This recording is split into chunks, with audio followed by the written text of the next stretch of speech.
एउटै हो खासमा हाम्रो अलिकति कमन स्टकको बारेमा बुझौँ उही भनेर मात्रै लेखेको खासमा यो हैन यो कुन च्याप्टर हो सर यो 6 च्याप्टर कमन स्टक फन्डामेन्टल भनेर लेखेको छु दैट इज च्याप्टरको नाम च्याप्टरको नेम कमन स्टक फन्डामेन्टल भनेर टाइटल लेखेको देखेछ छैन हेलो मर्निङ ल त हो यसो भन्दियो न लङ टर्म फन्ड रेज गर्ने एउटा के भन्नु इन्भेस्टमेन्ट त्यही हो लङ टर्म इन्भेस्टमेन्ट भन्नु पर्यो लङ टर्म इन्भेस्टमेन्ट कुनै पनि कम्पनी इस्टाब्लिस गर्नको लागि त फन्डको आवश्यकता हुन्छ हामीले त्यो फन्डको आवश्यकता भएले सबभन्दा पहिला चाहिँ इक्विटी सेयर इस्यु गर्छ नि कति पर्सेन्ट होला सायद अब त्यहाँ रुल एन्ड रेगुलेसन हुन सकिन्छ होला 80% पब्लिकलाई इस्यु गर्ने 80% चाहिँ प्रमोटर लिने भनेर केही होला नर्म्सहरू हैन त्यसैले हामीले सिम्पली बुझ्दा चाहिँ अब कमन स्टक भन्ने बित्तिकै चाहिँ कर्पोरेटको इक्विटीज ओनरशिप टाइपको सेक्युरिटिज हैन जसले चाहिँ कम्पनीको लागि चाहिँ इन्भेस्ट गर्ने त्यो भन्ने बुझ्नु पर्यो फन्डामेन्टल भन्ने धेरै नै चाहिँ इनिसियल्स सुरुको पोजिसन भन्नु पर्यो यसलाई है त्यसैले यो एक लाइन मात्र लेखेको छु त्यहाँ मैले common stock is firm of the corporate equities ownership कर्पोरेटको इक्विटीज ओनरशिप रहेछ type of the securities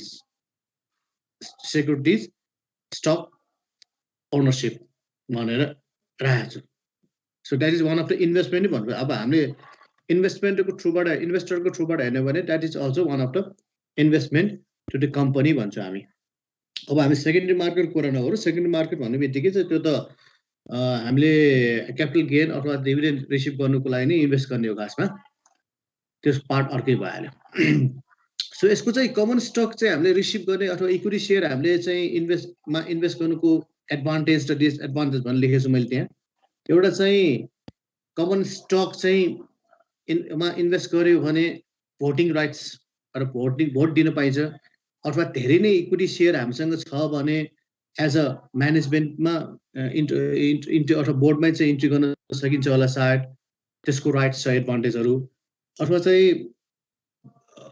substantial returns यसमा टाइममा रिटर्न आएर हुन्छ होला हैन टाइममा रिटर्न भन्ने बित्तिकै we have to receive the dividend profit भएपछि कम्पनीले डेफिनेटली हामीलाई डिभिडेन्डहरू दिन सकिन्छ होला सायद त्यस्तो खालको रिटर्नहरूको अपर्च्युनिटीहरू पाउन सकिन्छ इन्भेस्ट गरे बापत अर्को चाहिँ भ्यालु अफ द कमन स्टकको ग्रोथहरू रेटहरू रिजल्टहरू लार्ज क्यापिटल गेनहरू रिसिभ गर्न सकिन्छ अर्को एडभान्टेज भनेको यसको इजिली मार्केटेबल भन्ने बित्तिकै यो चाहिँ सेयर चाहिँ हामी इजिली चाहिँ सेकेन्डरी मार्केटमा बाई एन्ड सेल्स गर्न सकिन्छ हैन सेकेन्डरी मार्केटमा इजिली नै बाई एन्ड सेल्स गर्न सकिन्छ सो एउटा चाहिँ एडभान्टेज भयो हामीलाई र अर्को चाहिँ हेज अगेन्स्ट इन्फ्लेसन्स र अब कहिलेकाहीँ इन्फ्लेसन बढिरहेको हुन्छ होला चाहिँ अब टाइममा वर्षमा 2%, 1%, 2%, 0.5% इन्फ्लेसन बढिरहेको हुन्छ होला सायद सो इन्फ्लेसन चाहिँ बढेको खण्डमा common stock is usually higher than the rate of inflation र कमन स्टक जहिले पनि यसको रेट चाहिँ हाई हुन्छ किन हाई हुन्छ भने त्यो थाहा भइहाल्छ अब हामीले कुनै पनि कम्पनीको सेयर 100 रुपिस लगानी गरेछ भने त्यो सेकेन्डरी मार्केटमा यसको नर्मल्ली 200, 300 त भइरहेको हुन्छ जसले गर्दा चाहिँ हाम्रो इन्फ्लेसनको रिस्कहरू अलिक कम गर्न सकिन्छ हेज अगेन्स्ट द इन्फ्लेसन भनेर र अर्को advantage access to market information common stock easily available in the financial newspaper हैन न्युज पेपरमा अर्को मिडियाबाट चाहिँ हामीले चाहिँ यो इन्फर्मेसन कम्पनी स्टकको अथवा इक्विटीजको इन्फर्मेसनहरू इजिली पाउन सकिन्छ हामीले किनभने चाहिँ अब नेप्से भन्ने बित्तिकै हाम्रो नेपालमा त अब स्टक मार्केटको ट्रेड गर्ने भनेको नेप्से हो नेप्सेले चाहिँ सबै इन्फर्मेसन दिइरहेको हुन्छ आजको मार्केट प्राइस यति छ आजको मार्केट प्राइस यतिले घटेछ बढेछ नेप्से यतिले बढेछ भन्ने इन्फर्मेसन पाइरहेको हुन्छ that is a NEPSE informations marketable information भन्न सकिन्छ अर्को चाहिँ एडभान्टेज लोअर इन्भेस्टमेन्ट आउटले भन्छ यहाँ अब कमन स्टक चाहिँ ownership can be obtain to lower investment outlay than the bond हैन। अब हामीले इन्भेस्ट गर्ने हो भने एउटा सेयरमा चाहिँ 100 रुपियाँ पर सेयर त 100 रुपियाँ हुन्छ, बोन्डको भ्यालुको पार भ्यालु भनेको चाहिँ 1000 हुन्छ।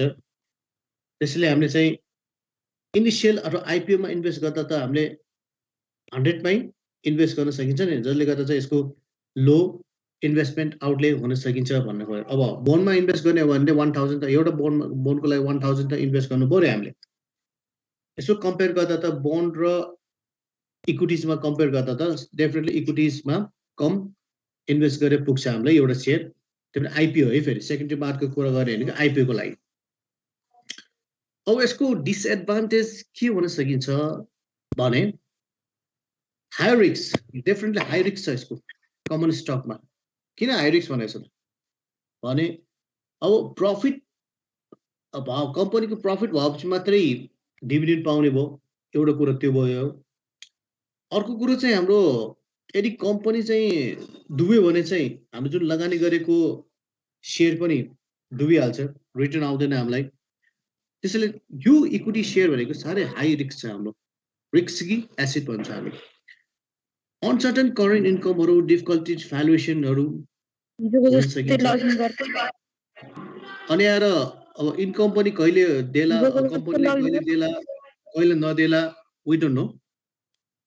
त्यसैले we are waiting for the dividend हैन। अब भन्छ नि अब जहिले पनि हाम्रो चाहिँ असारको लास्टमा हामी वेट गरेर बसिराख्नु पर्ने हुन्छ। हाम्रो कम्पनीले डिभिडेन्ड देला कि नदेला, कति पर्सेन्ट डिभिडेन्ड दिन्छ कि दिँदैन, त्यही अनुसार चाहिँ मार्केटको सेकेन्डरी मार्केट चाहिँ ट्रेड भइरहेको हुन्छ। यदि डिभिडेन्डको डिक्लेयर हुने बित्तिकै त्यसको प्राइस बढिरहेको हुन्छ नि हैन।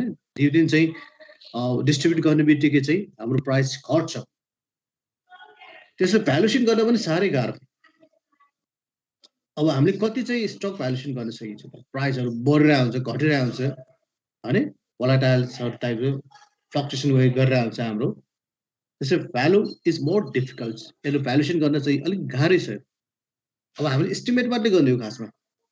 अब हामीले कुनै पनि सेक्युरिटिज 500 मा पर्चेस गरेछ भने भोलि चाहिँ युएसको प्राइस यसो ट्रेन्ड हेऱ्यो भने यसो बढ्ला कि घट्ला कि, अनि भोलिपछि घट्ला कि, त्यसैले भ्यालुएसन गर्न पनि अलिकति डिफिकल्ट छ भन्छ यसले। त्यसपछि हाम्रो छ ओके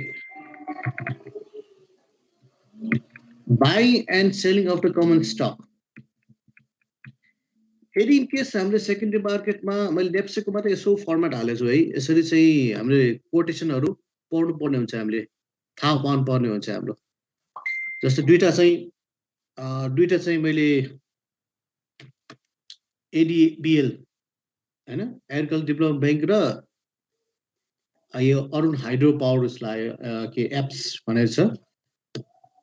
अब यस्तो चाहिँ चार्टहरू हुन्छ, कोटेडहरू हुन्छ हाम्रो। कोटेड यो के हो त, अब एसआइएम भनेको सिम्बल भयो, स्टकको सिम्बल राखेको छ, नम्बर अफ ट्रान्जेक्सन कति भइरहेछ, म्याक्सिमम कति प्राइस छ, मिनिमम कति प्राइस छ, र क्लोजिङ प्राइस कति छ, भोल्युम कति ट्रान्जेक्सन भइरहेछ, टर्नओभर एमाउन्ट कति छ हाम्रो, प्रिभियस क्लोजिङ गर्दा कति एमाउन्टले क्लोज भएछ, डिफरेन्स कति छ, डिफरेन्स पर्सेन्ट कति छ भनेर यसरी कोटेड नोटहरू हामीले यसरी रिड गर्नुपर्ने हुन्छ। यो थाहा पाउनु, यो चाहिँ चार्ट अथवा चाहिँ थाहा पाउनु हुन्छ। बाइङ एन्ड कोटेड प्राइसहरू, नेप्सेको कोटेड प्राइस यसरी डिस्क्राइब गरेको पाइन्छ। र अर्को अब तिमीले चाहिँ मार्केटमा, सेकेन्डरी मार्केटमा काम गरेको छ भने त्यो भनिराख्नु पर्ने जरुरी छैन जस्तो लाग्छ मलाई। कमिसन, ब्रोकरले कति कमिसन लिन्छ, सेक्युरिटी बोर्डले कति कमिसन लिन्छ भनेर हैन। त्यसै डिम्याटमा अथवा चाहिँ क्लियरेन्स चार्जमा कति कमिसन लिन्छ पर डे ट्रान्जेक्सन गर्दा हैन, त्यो चाहिँ डिस्क्राइब गरेको छ ट्रान्जेक्सन कस्ट भनेर। चाहे बाई गरोस् चाहे चाहिँ सेल गरोस् सेक्युरिटिज मार्केटमा यति कमिसन छ। त्यहाँ पनि रेन्जहरू तोकिरहेको छ। अप टु 50,000 मात्रै सेल गर्यो भने 0.6% ब्रोकरले कमिसन लिँदैछ। अब सेक्युरिटी फ्री र अब यो डिम्याटको फी त एउटै हुन्छ। जति ट्रान्जेक्सन बढ्यो त्यति नै कमिसन चाहिँ कम हुँदै जान्छ भनेर बुझ्यो है त। मैले भर्खरको लेटेस्ट कति आयो थाहा छैन मलाई, अब अलिकति चेन्ज भएको छ कि ब्रोकर कमिसन भनेर। र अर्को चाहिँ common stock value. So common stock भ्यालुमा कुनै पनि कमन स्टकको भ्यालुएसन गर्दा पार भ्यालु भन्ने बित्तिकै चाहिँ initial price of the stock of equities जहिले पनि कमन स्टकको पार भ्यालु अथवा इनिसियल भ्यालु भनेको 100 हुन्छ, चाहे क्वेसन भनोस् चाहे नभनोस्, चाहे चाहिँ रियल लाइफमा ट्रान्जेक्सन होस्, कमन स्टकको इनिसियल प्राइस भनेको जहिले पनि 100 रुपिस हुन्छ र 100 भन्दा बढी भयो भने द्याट इज प्रिमियम, 100 भन्दा कम भयो भने द्याट इज डिस्काउन्ट भन्ने बुझ्नुपर्ने हुन्छ हामीले।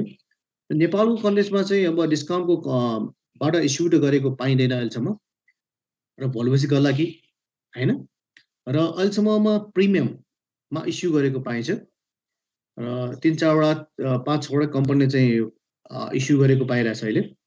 र पावर भ्यालु भनेपछि यति बुझ्नु पर्यो कि हामीले that is initial price of the common stock. So एक्जाम्पललाई 100 rupees is the power value of the stock. अब अर्को चाहिँ छ हाम्रो बुक भ्यालु।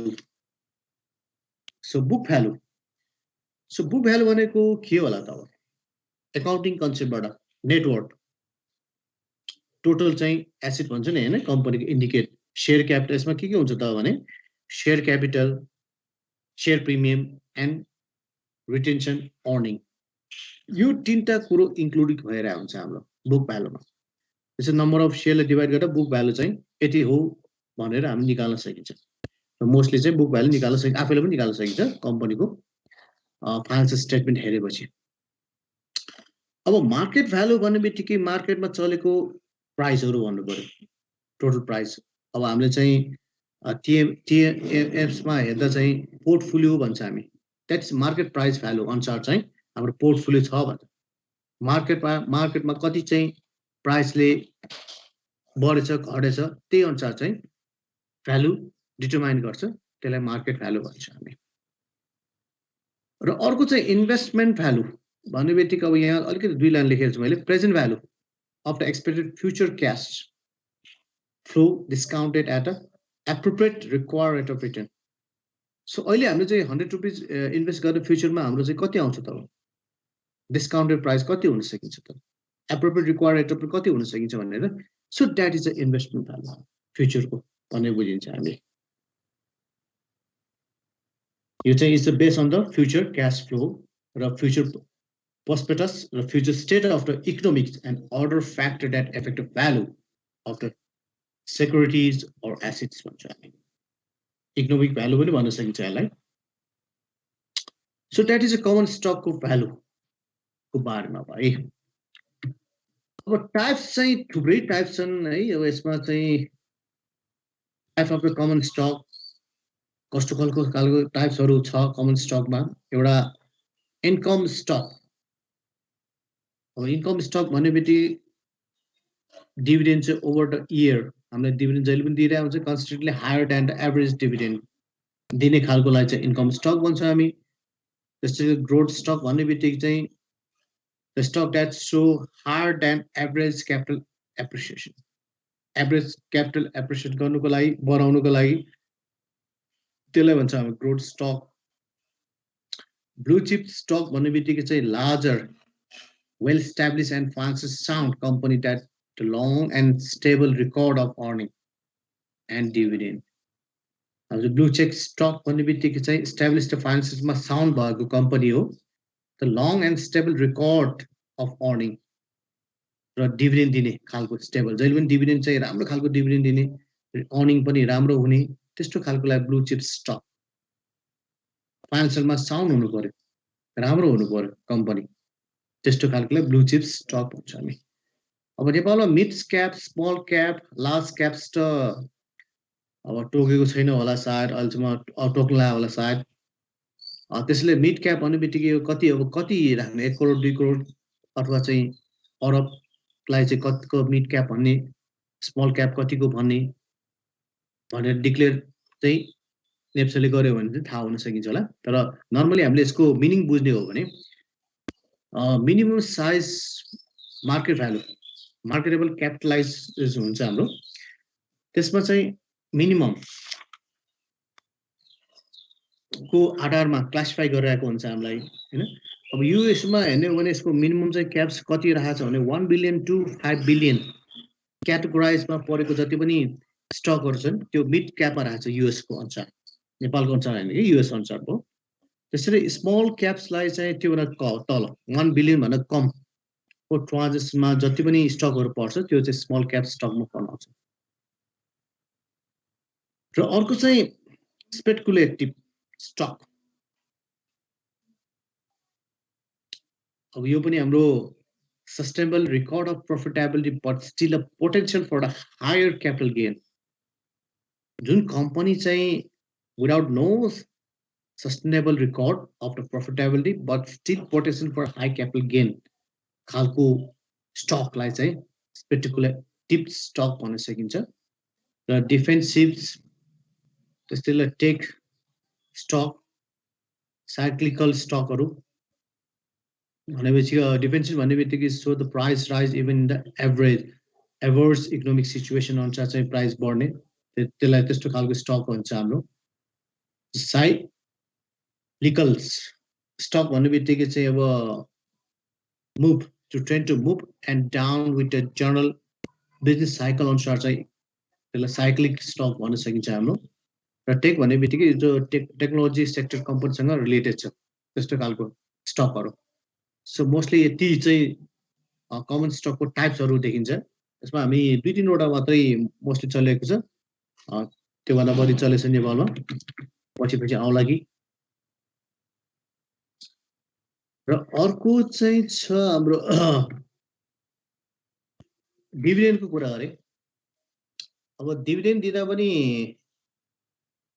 कम्पनीले चाहिँ प्रफिट भएपछि डिभिडेन्ड दिने हो खासमा त हैन। अब स्टक डिभिडेन्ड पनि दिन सक्छ, क्याश डिभिडेन्ड पनि दिन सक्छ। अब कसैले 15%, कसैले 20% डिभिडेन्डहरू चाहिँ अफर गरिरहेको हुन्छ। र डिभिडेन्डबाट यसको इफेक्ट डिसिसन दिने बित्तिकै यसको इफेक्ट एक्टर इफेक्ट के होला त? अब एउटा कर्पोरेट अर्निङमा चाहिँ इफेक्ट पर्न सकिन्छ। किनभने डिभिडेन्ड दिने बित्तिकै क्यास दिनै पर्यो हैन, अथवा प्रफिट घटिहाल्छ हाम्रो। त्यसैले डिभिडेन्ड दिनु भनेको प्रफिट घट्नु हो। यसको इफेक्ट चाहिँ इपिएसमा पर्न सकिन्छ। र अर्को चाहिँ ग्रोथ प्रोस्पेक्टस भन्ने बित्तिकै चाहिँ हाम्रो ग्रोथ प्रोस्पेक्टस भन्ने बित्तिकै के होला त? अब ग्रोथ प्रोस्पेक्टस भन्ने बित्तिकै यदि इनकेस हामीसँग रिटर्न अर्निङ यता डिभिडेन्ड डिक्लेयर नगरेको खण्डमा त्यो एमाउन्ट चाहिँ हामीले कुनै पनि रिइन्भेस्टमेन्ट अपर्च्युनिटी राम्रो खालको इन्भेस्टमेन्टमा इन्भेस्ट गरेर हामीले रिटर्नहरू पाउन सकिन्छ, जसले गर्दा चाहिँ कम्पनीको ग्रोथ हुन सकिन्छ होला। अब हामीले डिभिडेन्डको डिक्लेयर गर्ने बित्तिकै चाहिँ डेफिनेटली हाम्रो रिटर्न प्रफिट चाहिँ घटिहाल्छ। रिटेन्सन अर्निङको जुन रिजर्भ गरेको पैसा चाहिँ घट्छ, जसले गर्दा चाहिँ हामीले राम्रो अपर्च्युनिटीहरू गुमाउन सकिन्छ होला, राम्रो इन्भेस्टमा गर्न सकिँदैन होला। किनभने क्यासको अभाव हुन सकिन्छ हैन, फन्डको अभाव हुन सकिन्छ यदि इनकेस डिभिडेन्ड बाँडेको खण्डमा। डेफिनेटली हाम्रो इफेक्ट भनेको फ्याक्टर इफेक्ट भनेको चाहिँ हाम्रो क्यास पोजिसनमा पनि अलिक ढक्क पर्न सकिन्छ होला। डेफिनेटली अब क्यास चाहिँ हामीले क्यास डिभिडेन्ड दियो भने त क्यास त घटिहाल्छ, लिक्विडिटी हाम्रो चाहिँ मेन्टेन गर्न गाह्रो हुन सक्छ होला, त्यहाँ त इफेक्ट हुन सकिन्छ होला। लिगल रिक्वायरमेन्टहरू चाहिँ प्रोसेसहरू पनि जानुपर्ने हुन्छ। डिभिडेन्ड चाहिँ बोर्डले चाहिँ डिक्लेयर गरेर पनि नेपाल राष्ट्र ब्याङ्कसँग स्वीकृति लिनुपर्छ। उसले सबै चाहिँ थरोली फाइनेन्सियल स्टेटमेन्टहरू चाहिँ पोजिसनहरू हेरेर पछि मात्र एप्रुभ दिन सकिन्छ। अब नेपाल राष्ट्र ब्याङ्कले एप्रुभ नदिकन चाहिँ कमर्सियल ब्याङ्कले डिभिडेन्ड बाँड्छु भनेर पाइँदैन होला, के कस्तो पोजिसनहरू छ भनेर हेर्छ होला सायद त्यसले। र अर्को चाहिँ मार्केट फ्याक्टर्स भन्ने बित्तिकै चाहिँ अब फ्याक्टर्स के होला त? अब मार्केटमा इफेक्ट त परिहाल्छ सायद डेफिनेटली। डिभिडेन्डको कुरा गर्ने बित्तिकै last portion of the earning for reinvestment only if the market हैन, otherwise the market demand the company distribute high डिमान्डहरू, यस्तो खालको चाहिँ हाम्रो इफेक्ट यदि डिभिडेन्डको डिसिजन लिएको खण्डमा। अनि एउटा कुरो चाहिँ मैले यहाँ फिगर त बनाउन सकेन, इम्पोर्टेन्ट अफ डेट। यदि इनकेस डिभिडेन्ड चाहिँ डिक्लेयर गर्नेदेखि लिएर पेमेन्टसम्मको पोर्सनहरू है। अब यसमा अलिकति सेयरको सँग रिलेटेड छ हाम्रो। र कम्पनीले बोर्ड अफ डाइरेक्टरले के डिसाइड गर्छ भने अब डिभिडेन्ड बाँड्छु भनेर बोर्ड अफले एनाउन्स गर्छ। त्यस्तो एनाउन्स गर्ने डेटलाई डिक्लेरेसन डेट भन्छ हामी, र यति गते भनेर है। त्यस्तै गरी चाहिँ हाम्रो त्यो डेटलाई रेकर्ड गर्नुपर्ने हुन्छ हामीले। जस्तै अब हामीले एउटा एक्जाम्पल, मैले यहाँ चाहिँ एउटा फिगर त लेख्न पाएको छैन, एक्जाम्पलको लागि के भन्छ भने सेप्टेम्बर 10 मा उसले चाहिँ डिक्लेरेसन गर्यो डिभिडेन्ड बाँड्ने भनेर। त्यो जुन सेप्टेम्बर 10 भनेको डेट अफ डिक्लेरेसन हो। अनि अब आएर चाहिँ डेट अफ रेकर्ड गर्नु पर्यो। रेकर्ड गर्नुको लागि लगभग 3 महिना, सेप्टेम्बर अक्टोबर नोभेम्बर लगभग 2-3 महिना चाहिँ पछि चाहिँ नोभेम्बर 12 मा रेकर्ड गर्यो सेयरहरुलाई चाहिँ डिभिडेन्ड दिने, अब कमिङमा डिभिडेन्ड दिने भनेर डेट अफ रेकर्ड भयो। अब एक्स डिभिडेन्ड डेट भन्ने बित्तिकै के होला त भन्ने, अब हामीले चाहिँ रेकर्ड गर्यो नोभेम्बर 12 मा रेकर्ड गरे हामीले, 2 दिन ग्याप हुन्छ। अब 13, 14 र 15 मा चाहिँ फेरि 15 मा रेकर्ड 15 सम्म रेकर्ड गर्छौँ हामी, नोभेम्बर 15 मा चाहिँ डेट अफ रेकर्ड गर्छु। यदि इन केस कुनै सेयर होल्डरले चाहिँ 13 अर नै चाहिँ कुनै सेयर पर्चेस गरेको छ, सेकेन्डरी मार्केट पर्चेस गरेको छ भने उसले पाउने भयो डिभिडेन्ड। त्यसपछि यदि नोभेम्बर 12 पछि 13 पछि किनेको छ भने उसले चाहिँ डिभिडेन्ड पाउँदैन, पुरानै मान्छेले पाउँछ। त्यो मात्रै डिफरेन्स छ हाम्रो है। त्यसलाई चाहिँ एक्स डेट डिभिडेन्ड डेट भन्छ हामी। अब पेमेन्ट डेट त भइहाल्यो, उसले पेमेन्ट डेट चाहिँ अब डिसेम्बर 1, डिसेम्बर 2 कहिले डेट तोकिन्छ त्यो बेला चाहिँ पेमेन्ट डिभिडेन्ड पेमेन्ट गर्छ सेयर होल्डरलाई। र अर्को चाहिँ छ हाम्रो टाइप्स अफ डिभिडेन्डमा दुईटा टाइप्स मैले भनिहालेँ। दुईटा टाइप्समा चाहिँ क्याश डिभिडेन्ड र स्टक डिभिडेन्डको कुराहरू गरेँ। र यसमा चाहिँ dividend yield, dividend pay out ratio तिम्रो हिसाब पनि गरे होला सायद पहिला।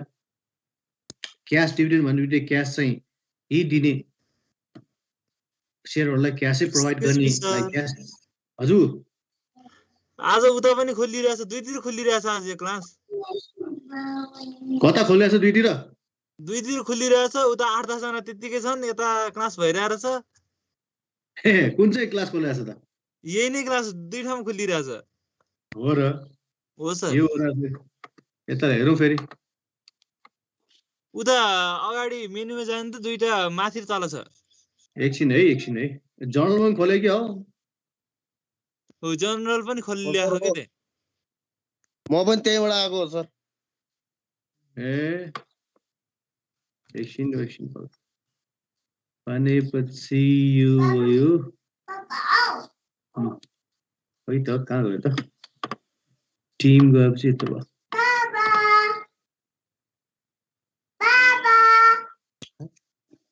गुगल मिटमा नि क्लास हुन्छ र सर? हुँदैन, यसमा भएपछि गुगल मिटमा किन हुन्छ र? अब यसैबाट गर्ने हो। कहाँ पुग्यो त अब फेरि? ओके ल, अब स्टक डिभिडेन्डको कुरा गर्दा चाहिँ हामीसँग we have a 2 type of stock split र रिभर्स स्प्लिट भन्छ हामी। सो यसमा चाहिँ हाम्रो स्टक स्प्लिट भन्ने बित्तिकै नम्बर अफ सेयर चाहिँ बढाउने र प्राइसलाई चाहिँ घटाउने गरिन्छ।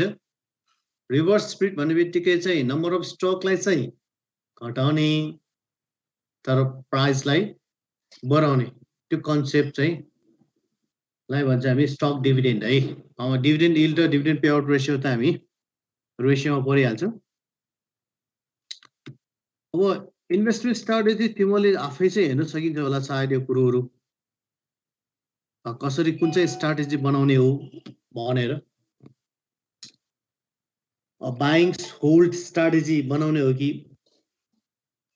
बाई गरेर होल्ड गर्ने हो कि, अथवा करेन्ट इन्कम स्ट्राटेजी, इन्कमबाट जेनेरेट गर्नुको लागि चाहिँ कुनै सेक्युरिटी किनेर डिभिडेन्डहरू मात्रै को लागि चाहिँ सेक्युरिटीहरू किन्ने हो कि, त्यस्तो खालको स्ट्राटेजीहरू। यता तिम्रो खर र यता पर हैन। त्यो गर्न सकिन्छ होला। अब आएर चाहिँ मैले यसमा चाहिँ रेसियो एनालाइसिसको कुरा गरेको छु। अब अर्को च्याप्टरको जुन कमन स्टक मैले यसमा फर्मुला लेख्न सकेन, फर्मुला लेख्न मैले छोडेको थिएँ। अब हाम्रो अर्को चाहिँ हाम्रो कमन स्टक एनालाइसिस र भ्यालुएसन को पार्टमा चाहिँ हामीले के गर्छौँ भने यसमा दुईटा एनालाइज गरेछ स्टक कमन स्टकलाई। एनालाइजको पार्टमा रेसियोको पोर्सन दिएको छ र भ्यालुएसन त भइहाल्यो। भ्यालुएसन चाहिँ हाम्रो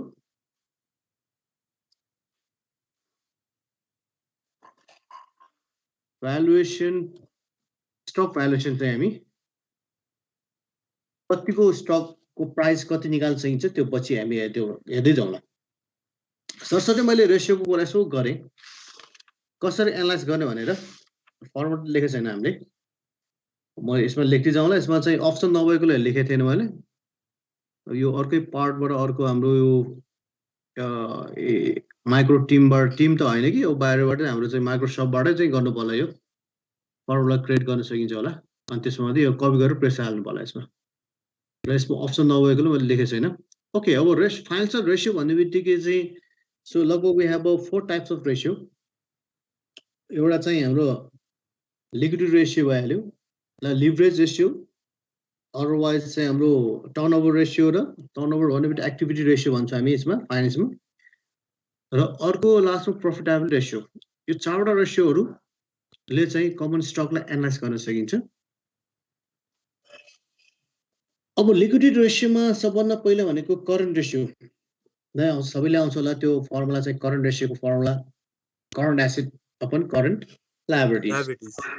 अब यसको स्ट्यान्डर्ड रेसियो भन्ने बित्तिकै कस्तो खालको 2:1 जहिले पनि है स्ट्यान्डर्ड रेसियो। किनभने 2 भनेको एसेट भयो, 1 भनेको लायबिलिटिज भयो। अब लायबिलिटिज भएकोले अब यदि इन केस हामीले लायबिलिटिज पेमेन्ट गरे पनि हामीसँग त 1 त छ नि 2 को हैन, भएकोले चाहिँ हामीसँग अझै क्यास छ, हामीसँग अझै इन्भेस्ट गर्न सकिन्छ भन्ने बुझ्यो। That is a standard ratio भन्छ करेन्ट रेसियोलाई। त्यस्तो खालको रेसियो आयो भने राम्रो खालको। अर्को चाहिँ हाम्रो यसमा यति छ, हाम्रो करेन्ट रेसियो एउटा कुरा आएर चाहिँ यहाँ अरू त छैन यसमा। अनि नेटवर्थ क्यापिटल। नेटवर्थ क्यापिटल भन्ने बित्तिकै चाहिँ अब वर्किङ क्यापिटल कुरा आउँछ। नेट वर्किङ क्यापिटलमा चाहिँ हाम्रो current assets minus current liabilities को डिफ्रेन्टलाई नै नेट वर्किङ क्यापिटल भन्छ हामी। अर्को चाहिँ हाम्रो यहाँ चाहिँ छ एक्टिभिटिज रेसियो। एक्टिभिटी रेसियो भनेको टर्नओभर रेसियो। अब पुरा हामीले पहिले जस्तो चाहिँ सबै नै पढ्राख्नु पर्दैन, यसमा चाहिँ रिलेटेड भएको मात्रै पढ्छौँ हामी। अब एक्टिभिटी रेसियो भन्ने बित्तिकै चाहिँ यसको मेजर चाहिँ effectiveness of firm assets utilization. Asset utilize गरे बापत चाहिँ यसको पर्फर्मेन्स कस्तो भइरहेछ, टर्नओभर कति भइरहेछ त। यहाँबाट चाहिँ इन्भेन्ट्री टर्नओभर भन्ने छ। यहाँ इन्भेन्ट्री टर्नओभरमा चाहिँ हाम्रो चाहिँ फर्मुला के छ भने मैले त कस्ट अफ गुड्स सोल्ड भनेर लेख्ने गरिन्छ, तर कस्ट अफ गुड्स सोल्ड भन्ने बित्तिकै चाहिँ हामीले के बुझ्छौँ भने यो इन म्यानुफ्याक्चरिङ कम्पनीले मात्र युज गर्छ कस्ट अफ गुड्स सोल्ड भनेको। किन यो भनेको त फाइनेन्सियल इन्स्टिट्युसन भयो नि हाम्रो होइन, यसमा त कस्ट अफ गुड्स सोल्ड त आउँदैन होला सायद। त्यसो सिधै नै सेल्स आउँछ। सेल्स भन्ने बित्तिकै चाहिँ हाम्रो स्टक सेल्स गर्ने। त्यसैले यसको फर्मुला के हुन्छ भने annual sales upon inventory, total asset inventory. Inventory टर्नओभरमा त सेल्स अपन इन्भेन्ट्री हुनु पर्यो नि हैन। र अर्को चाहिँ हाम्रो छ यसमा एकाउन्ट रिसिएबल टर्नओभर भनेपछि उता एकाउन्टमा पर्दा हामीले डेप्टर्स टर्नओभर रेसियो भनेर पढ्यो होला। यसमा चाहिँ एकाउन्ट रिसिएबल भन्नु पर्छ। एकाउन्ट रिसिएबल भनेको डेप्टरै हो फेरि, तर फाइनेन्समा डेप्टर्स चाहिँ कमै वर्ड निकाल्ला, एकाउन्ट रिसिएबल भन्ला अथवा एकाउन्ट पेएबल भन्ला। त्यसैले यसमा चाहिँ सेल्स, यसमा पनि credit sales upon account. Sorry ग्रुपमा मेसेज आइराछ हजुर, कुनबाट जोइन हुने भनेर, कुनबाट जोइन हुने भनेर आइराछ मेसेज। एप भन्ने कस्तो खालको ब्राउजर खोल नि त्यो। ब्राउजर भनेपछि अब माइक्रो टिमको ब्राउजर खोले पनि हुन्छ, गुगलबाट पनि ब्राउजर खोले पनि हुन्छ। त्यहाँ खोलेर तिमीहरूको आइडी दिइरहेको हुन्छ हैन आउटलुकमा जानुपर्छ गुगलबाट खोल्यो भने डाइरेक्ट चाहिँ कस्तो हुन्छ भने जीमेलको आइडी चाहिन्छ हामीलाई त्यसले चाहिँ एक्सेप्ट होइन गर्दैन कि होइन यो हाम्रो ग्रुपकै ग्रुप यो ग्रुपमा जोइन हुन सकेन भनेर तिमीलाई इन्टरफेस आएन र यो इन्भेस्टमेन्ट भनेर यस्तो हो सर कुनैमा आएन सर जोइन हुन सकेको छ कुनैमा जोइनै भएको छैन सर म त 2टा क्लास भन्दा जोइनै भएको छैन यस्तो छ कि सबैलाई गर्नु पर्यो के सर सबैलाई गर्नु पर्यो कस्तो भने त्यहाँ प्रब्लम देखिरहेछ मलाई पनि प्रब्लम चाहिँ छ त्यहाँ प्रब्लम चाहिँ आइरहेछ यो उसमा त्यो प्रब्लम सल्युसन भनेको दुई तरिकाबाट गर्न सकिन्छ कसैको चाहिँ इन्टरफेस देखेन भने जुन चाहिँ तिम्रो मैले टिम कोड देख्छु नि टिम कोड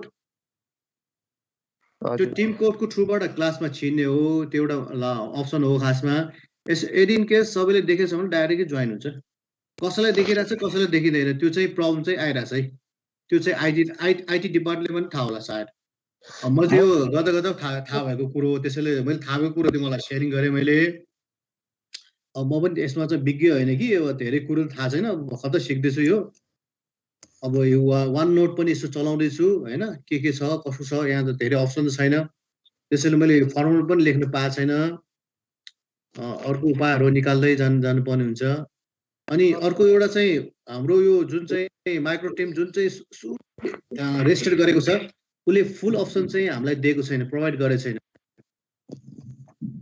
त्यो एउटा प्रब्लम छ है अब यहाँ पनि इक्वेसनहरू चाहिँ दिनुपर्ने त्यसले चाहिँ हामीलाई प्रोभाइड गरेको छैन त्यो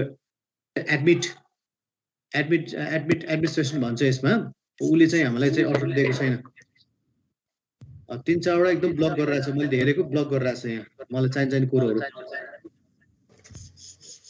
त्यसैले तिमीले के गर्नु पर्यो भने दुईटा मैले यसो उपायबाट निकालेको थिएँ एउटा कोडबाट इन्ट्री हुने टिम कोडबाट इन्ट्री हुने एउटा चाहिँ अब कसैको इन्टरफेस आयो भने डाइरेक्ट चाहिँ इन्ट्री हुन्छ अब त्यही भन न हुन र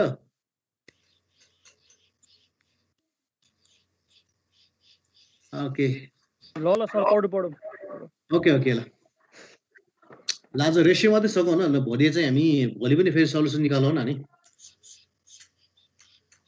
अर्को चाहिँ हाम्रो चाहिँ छ टोटल एसेट्स टर्नओभर अब टोटल एसेट टर्नओभर भन्ने बित्तिकै के होला त अब फर्मुला के छ याद छ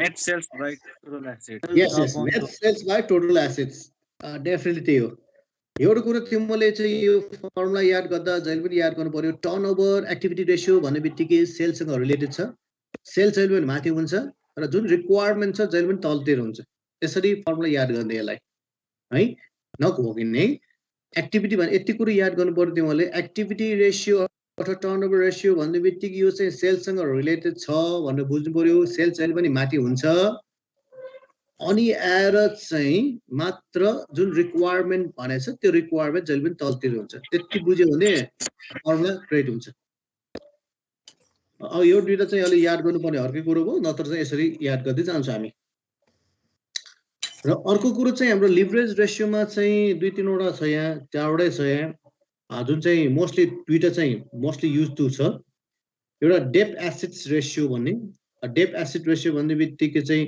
यो डेप भनेको माथि हुनु पर्यो टोटल डेप अनि एसेट भन्ने बित्तिकै टोटल एसेट्स तल हुनु पर्यो यसो चाहिँ यसको रिलेसन हेर्ने हो डेप र एसेटको के रिलेसन छ त भनेर र अर्को चाहिँ हाम्रो डेप इक्विटी रेसियोको रिलेसन हेर्न सकिन्छ डेप माथि हुनु पर्यो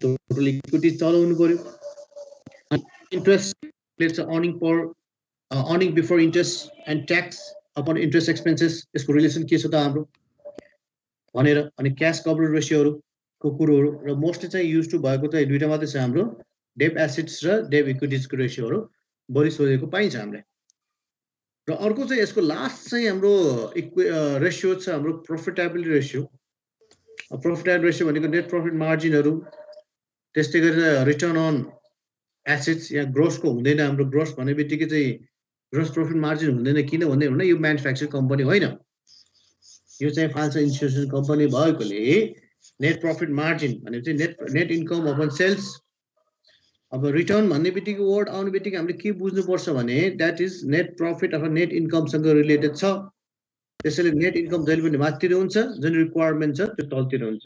एउटा इक्जाम्पलको लागि चाहिँ हामी रिटर्न अन एसेट्स भन्छ हामी। त्यो रिटर्न एसेट भनेको रिटर्न भन्ने वर्ड आउने बित्तिकै नेट इन्कम माथि हुनु पर्यो र एसेट चाहिँ तल हुनु पर्यो, टोटल एसेट्स है त। त्यस्तै गरेर रिटर्न अन इक्विटिजको कुरा पनि गरौँ। रिटर्न भन्ने वर्ड आउने बित्तिकै नेट इन्कम माथि हुनु पर्यो, इक्विटिज चाहिँ तल हुनु पर्यो। यसरी चाहिँ रेसियोहरू, प्रफिटेबल रेसियोहरू क्रिएट यसरी गर्छौँ हामी। अब कमन स्टक रेसियोमा चाहिँ अब डिभिडेन्ड पे डिपिएस हो, इपिएसहरू भयो, युज टु भएको हाम्रो चाहिँ पी रेसियोहरू भयो हैन, मार्केट टु बुक रेसियोहरू भयो। यस्तो खालको रेसियोहरू चाहिँ हामी बाट पनि यसको चाहिँ पर्फर्मेन्सहरू हेर्न सकिन्छ स्टक, कमन स्टकको। सर हजुर तपाईको अलि साउन्ड आइरहेको छैन के? साउन्ड कम भयो? हजुर ओके ओके ओके। हाम्रो रेसियो चाहिँ